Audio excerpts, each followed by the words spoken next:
Jesus stood on the mountainside, finishing his long sermon.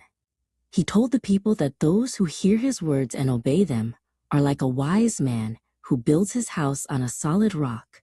When the rains fall and the winds blow, that house stands firm.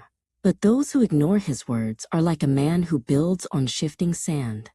When the storm comes, his house falls with a great crash. When Jesus entered the town of Capernaum, a Roman centurion approached him. The soldier did not ask for help for himself, but for his servant who was suffering greatly. When Jesus offered to go to his house, the centurion humbly said he was not worthy for Jesus to come under his roof. He knew that Jesus only had to speak a word, and his servant would be healed. That evening, Jesus and his disciples sailed across the Sea of Galilee.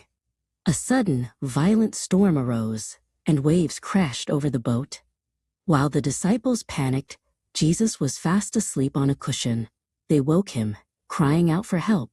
Jesus stood up and rebuked the wind and the crashing waves, saying, "Peace, be still." Suddenly, the water became as smooth as glass. In a crowded house, some men brought their paralyzed friend to Jesus. Because the crowd was so thick, they had lowered him through the roof.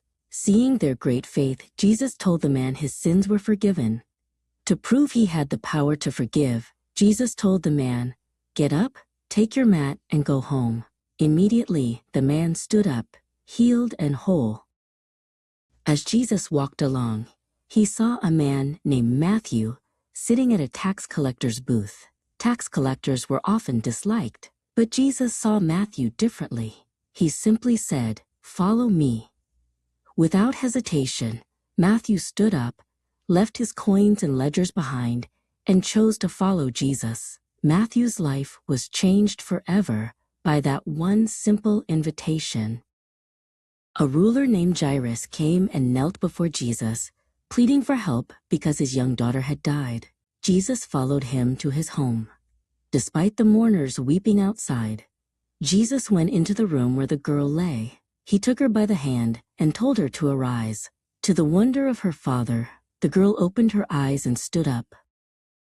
Jesus looked at the crowds and felt great compassion for them, for they were like sheep without a shepherd. He called his 12 disciples together and gave them a special mission. He gave them authority to heal the sick and told them to go and announce that the kingdom of heaven was near. He sent them out to share the light he had brought into the world. While John the Baptist was in prison, he sent his own followers to ask Jesus if he truly was the promised Savior. Jesus didn't just say yes. Instead, he told the messengers to report what they saw. The blind were gaining sight, the lame were walking, and the poor were hearing good news. These miracles were the proof of who he was. Jesus knew that many people felt tired and overwhelmed by the rules and troubles of the world. He turned to the crowd with a beautiful invitation. "Come to me, all who are weary and heavy laden, and I will give you rest." He promised that his yoke was easy and his burden was light, offering peace to anyone who would learn from him. From the mountaintop to the seashore, Jesus showed that he was the Son of God through his powerful words and his healing touch. He called fishermen, tax collectors, and children alike to follow him. Even today, his words remain the solid rock upon which we can build our lives.